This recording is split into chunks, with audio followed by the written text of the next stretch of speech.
Hello dear student, last class में मैंने fundamental of life के बारे में डिस्कस किए थे। तो कुछ मैंने बेसिक के बारे में इस चैप्टर में मैंने बात किया था। जैसे स्ट्रक्चर ऑफ सेल के बारे में मैंने बात किया था, सेल को डिस्कवर किसने किया उसके बारे में मैंने बात किया था, और मल्टी सेलर और यूनिसेलर के बारे में जनरली छोटे छोटे टॉपिक को मैंने डिस्कस किया था।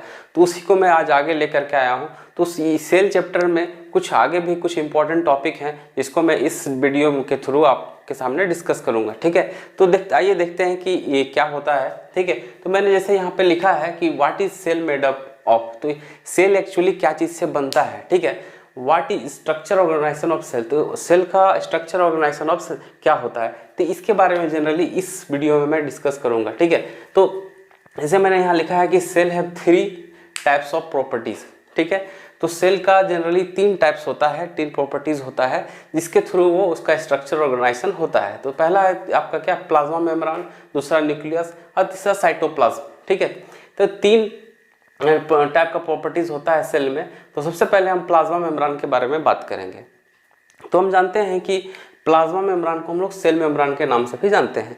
ये होता क्या है एक्चुअली, तो ये आउटर लेयर होता है सेल का। सेल का बाहरी लेयर जो आपको देखने को मिलेगा ये क्या होता है, प्लाज्मा मेम्ब्रेन होता है या सेल मेम्ब्रेन होता है, जो क्या डिवाइड करता है, एक्सटर्नल इन्वायरमेंट यानी बाहरी पर्यावरण को वो क्या करता है, अलग करता है। ठीक है, तो this membrane help for entry and exit some external substance. और क्या ये करता है, तो ये मेम्ब्रेन जो है मदद करता है कुछ एक्सटर्नल सब्सटेंस को अंदर और बाहर ले जाने से। ठीक है, और इसमें क्या है तो हम देखते हैं it is also called protoplasm. इसको हम लोग प्रोटोप्लाज्म भी बोलते हैं।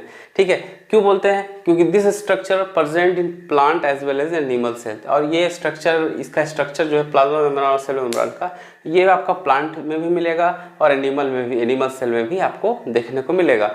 अब in plant cell it is present under the cell wall. अब देखिए, आपको पता है कि प्लांट सेल जो होता है उसके बाहर जो होता है, आउटर जो होता है, सेल वॉल होता है। तो प्लाज्मा मेम्ब्रेन कहाँ है, मैंने तो यहाँ लिखा है कि the outer layer of cell. ठीक है, तो प्लाज्मा मेम्ब्रेन जो होता है आउटर लेयर होता है। तो जो प्लांट सेल होता है उसमें तो आउटर लेयर में आपका सेल वॉल होता है, तो वो कहाँ प्रेजेंट होगा, तो एक्चुअली प्लांट सेल में ये सेल वॉल के अंदर प्रेजेंट होता है, और जो आपका एनिमल सेल होता है उसके आउटर लेयर में प्रेजेंट होता है। ठीक है, तो मैंने यहाँ लिख दिया है कि plant cell it is present under the cell wall. तो प्लांट सेल में कहाँ ये प्रेजेंट होता है, सेल वॉल के अंदर। अब कुछ सबस्टांस जो है जैसे इसमें है, some substance enter and exist by the process of diffusion like carbon dioxide and oxygen. अब देखिए, ये तो आपका प्लाज्मा मेम्ब्रेन क्या होता है कि कुछ सबस्टांस को, एक्सटर्नल सबस्टांस को क्या करता है, एंट्री और एग्जिस्ट करने का काम करता है। ठीक है, तो कुछ जो है वो डिफ्यूजन प्रोसेस से भी इसमें क्या करते हैं, एंट्री और एग्जिस्ट कर लेते हैं। जैसे आपका कुछ गैस है, कार्बन डाइऑक्साइड है, ऑक्सीजन है, ये डिफ्यूजन प्रोसेस से जनरली क्या करते हैं, एंट्री और एग्जिस्ट करते हैं। तो हम पहले भी पढ़ चुके हैं कि जो आपका कार्बन डाइऑक्साइड और ऑक्सीजन जो होता है ये हायर कंसंट्रेशन से लोअर कंसंट्रेशन की ओर जाता है। तो जो बाहर का इन्वायरमेंट का हायर कंसंट्रेशन कार्बन डाइऑक्साइड जो रहता है वो अंदर प्लाज्मा मेम्ब्रेन के थ्रू चला जाता है, क्योंकि हम जानते हैं कि higher concentration to lower concentration ये मूव करता है। ठीक है, तो उसके थ्रू ये क्या करता है, अंदर चला जाता है। और जब अंदर कंसंट्रेशन हाई हो जाता है कार्बन डाइऑक्साइड के, ऑक्सीजन का, तब ये क्या होता है, बाहर आता है। तो इस प्रोसेस से वो क्या होता है, अंदर बाहर होता है जिसको हम लोग डिफ्यूजन का नाम देते हैं। ठीक है, अब आगे चलते हैं। ये तो प्लाज्मा मेम्ब्रेन या सेल मेम्ब्रेन के बारे में मैंने बात किया। अब आगे चलते हैं। ठीक है, तो एक सेल वॉल होता है। ठीक है, ये सेल वॉल है। सेल वॉल क्या है जनरली, ठीक है, अभी देखिए ये न्यूक्लियस मैंने नहीं लिखा है, ये एक्चुअली सेल वॉल ये अलग चीज होता है। ठीक है, ये सेल वॉल है। सेल वॉल क्या होता है, जनरली ये कहाँ प्रेजेंट होता है, प्लांट में। ये क्या चीज का बना होता है, सेलुलोज। अब सेलुलोज क्या होता है, तो ये एक कॉम्प्लेक्स सब्सटेंस होता है जो क्या करता है, प्लांट को रिजिडिटी स्ट्रक्चर प्रेजेंट करता है, रिजिडिटी स्ट्रक्चर जो है प्रोवाइड कराता है, जिससे वो हार्ड बनता है। इसका आउटर लेयर जो हार्ड होता है ना, वो सेलुलोज के कारण होता है। अब प्लाज्मोलाइसिस इसी के अंदर होता है। इसका क्या काम है, when the quantity of water is less. ठीक है, जब वो क्वांटिटी ऑफ वाटर कम हो जाता है सेल वॉल में, तो क्या होता है, अंदर का जो सबस्टांस है, substance of cell membrane and cell are shrink. तो अंदर का जो सबस्टांस होता है, जैसे सेल मेम्ब्रेन हो गया या सेल हो गया, वो क्या करता है, श्रिंक हो जाता है, क्या करता है, सिकुड़ जाता है। तो इसको हम लोग प्लाज्मोलाइसिस का नाम देते हैं। अब गोल्गी अपैरेटस इसी में है। तो गोल्गी अपैरेटस क्या होता है, ये एक इम्पोर्टेंट रोल प्ले करता है क्या करने में, सेल वॉल को बनाने में, क्रिएट करने में। ठीक है। मैंने यहाँ लिखा है कि सेल वॉल जो है ये प्रेजेंट नहीं होता एनिमल सेल में, ठीक है। तो सेल वॉल के बारे में मैंने ज़्यादा डिस्कस नहीं किया है, बस आप लोगों को याद करने में सुविधा हो, इसीलिए मैंने बहुत छोटा में आप लोगों को ये डिस्कस किया कि सेल वॉल होता क्या है। अब जनरली सेल वॉल जो है आउटर मोस्ट लेयर होता है, हम सभी जानते हैं। तो देखिए वो कुछ इस टाइप का स्ट्रक्चर आपको देखने को मिलेगा सेल वॉल का, जिसको मैंने यहाँ डिस्कस किया। मैंने लिखा है कि देयर आर 4 टाइप्स, ये इसका 4 टाइप्स होता है। कौन कौन? Middle lamella, primary cell wall, secondary cell wall और एक टर्सरी सेल वॉल आपको देखने को मिलेगा, जिसके बारे में हम डिस्कस करते हैं by the help of this figure, okay. तो मिडिल लेमेला क्या होता है? It is made of pectin and carbohydrate. तो ये पैक्टिन और कार्बोहाइड्रेट का बना होता है। अब मिडिल लेमेला क्या होता है? देखिए आपको यहाँ पे देखने को मिल रहा है कि ये आपका जो बीच वाला है यहाँ पे, इसको मिडिल लेमेला हम लोग बोलते हैं। प्राइमरी सेल वॉल क्या होता है? It is thin layer located in both side of middle lamella, ठीक है। तो ये प्राइमरी सेल होता है, यहाँ पे ये आप देख रहे होंगे कि ये वाला और ये वाला, ठीक है, ये और ये आपको मिडिल लेमेला के दोनों तरफ जो है प्राइमरी सेल वॉल देखने को आपको मिलेगा। इसीलिए मैंने लिखा है ये थिन लेयर होता है और कहाँ लोकेट होता है? ये मिडिल लेमेला के दोनों साइड लोकेट होता है। सेकेंडरी सेल वॉल किसको बोलेंगे? तो it is made of cellulose और लिग्निन। ये सेकेंडरी सेलुलोज होता है, ये सेल वॉल होता है जो सेलुलोज और लिग्निन का बना होता है, ठीक है। तो ये क्या होता है? आउटर मोस्ट लेयर होता है ये देखिए एक्सटर्नल जो लेयर होता है, ठीक है, उसको सेकेंडरी सेल वॉल के नाम से हम लोग जानते हैं। अब जो सबसे लास्ट वाला जो एक्सटर्नल लेयर हम लोग होता है, तो उसको हम लोग प्लाज्मोडोमेस्टा के नाम से जानते हैं। अब ये क्या होता है? एक्चुअली ये प्रेजेंट होता है टर्सरी सेल वॉल में, ठीक है। ये क्या चीज़ का बना होता है? It is made of dry protoplasm. ये ड्राई प्रोटोप्लाज्म का बना होता है। अब इसमें स्मॉल होल होता है, छोटा छोटा हॉल होता है, ये इसमें इसी तरह का छोटा छोटा हॉल आपको देखने को मिलेगा, ठीक है। जो सेल वॉल में प्रेजेंट होता है, ये क्या करता है? ज्वाइंट करने का काम करता है। किसको? तो एक सेल से दूसरे सेल को ये ज्वाइंट करने का काम करता है। इसको हम लोग प्लाज्मोडोमेस्टा के नाम से जानते हैं। तो जनरली इसमें मैंने आपको प्लाज्मा मेम्ब्रेन के बारे में बात किया और सेल वॉल के बारे में बात किया। तो ये दो टॉपिक के बारे में बात किया। आगे चलते हैं, न्यूक्लियस के बारे में हम बात करते हैं, ठीक है। तो स्टूडेंट आप अभी तक आपने देखा कि सेल वॉल और सेल मेम्ब्रेन क्या होता है। तो इसी के आगे देखते हैं हम न्यूक्लियस, जो मैंने आपको लिखवाया था कि सेल मेम्ब्रेन और न्यूक्लियस और एक साइटोप्लाज्म। तो सेल मेम्ब्रेन या प्लाज्मा मेम्ब्रेन मैंने आपको बताया, और दूसरा जो प्रॉपर्टीज है सेल का वो क्या है? न्यूक्लियस। तो न्यूक्लियस के बारे में बात करते हैं कि न्यूक्लियस होता क्या है actually.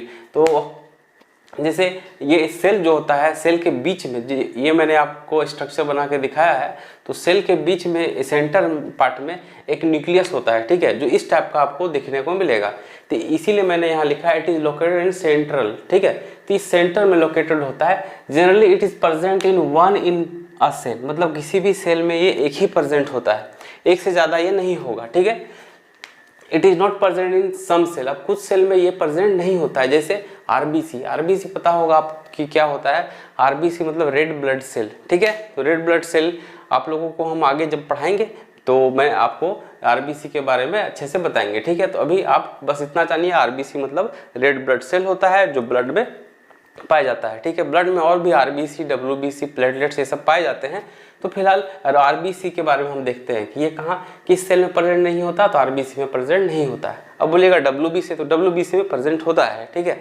It control all metabolic activities, ये सभी मेटाबॉलिक एक्टिविटीज को क्या करता है? कंट्रोल करता है। इसीलिए इस सेल को हम लोग क्या बोलते हैं? मास्टर ऑफ सेल बोलते हैं, या फिर ब्रेन ऑफ सेल बोलते हैं, ठीक है।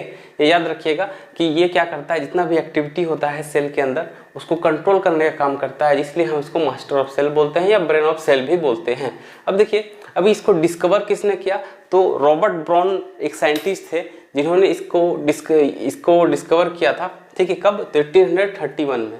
मैंने यहाँ लिखा है कि 1831 में रॉबर्ट ब्राउन ने इसे डिस्कवर किया था।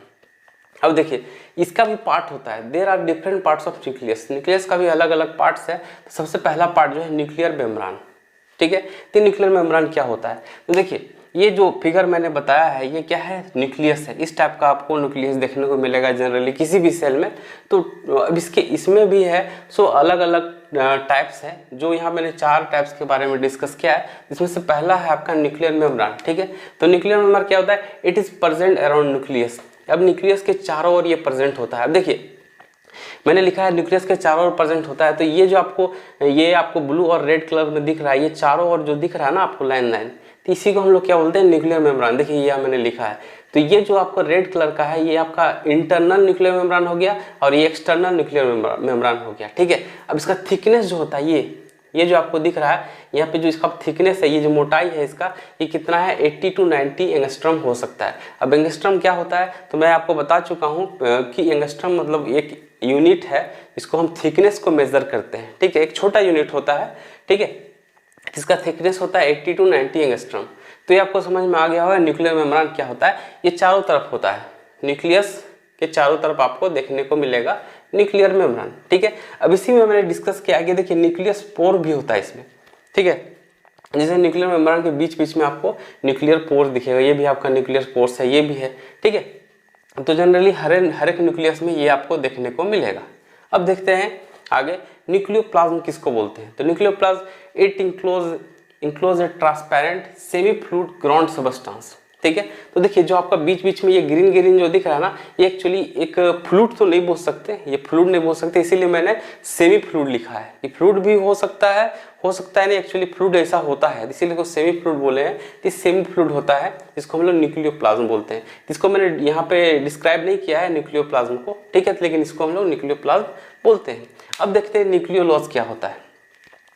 तो इन सेल 1 और 2 स्फेरिकल स्ट्रक्चर, देखिए ये सेल है, ये सेल आपका है, न्यूक्लियस है। तो इसके बीच में देखिएगा ये वाला जो है आपका ब्लू मैंने दिया है, ब्लू डॉट डॉट दिखाया है, तो इसको हम लोग जनरली न्यूक्लियोलॉस बोलते हैं, ठीक है। ये किसी भी न्यूक्लियस में क्या होगा, एक या एक से ज्यादा आपको ये स्फेरिकल सेल देखने को मिलेगा, स्फेरिकल स्ट्रक्चर देखने को मिलेगा, जिसको हम लोग क्या बोलते हैं, न्यूक्लियोलॉस बोलते हैं, ठीक है। अब देखिए एक चीज यहाँ पे ये भी है कि जैसे ये मैंने लिखा एक्सटर्नल न्यूक्लियर मेम्ब्रेन, ठीक है।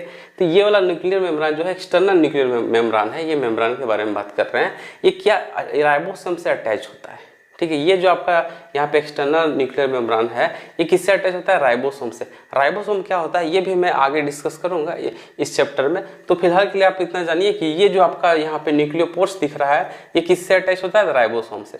अब देखिए इसके बीच वाला, ये जो बीच में आपको ये वाला दिख रहा है, इसको हम क्या बोलते हैं, पेरी न्यूक्लियर स्पेस, ठीक है, पेरी न्यूक्लियर स्पेस। इसका थिकनेस क्या होता है, तो 200 से 400 एंगस्ट्रॉम होता है, ठीक है। अब आगे देखते हैं।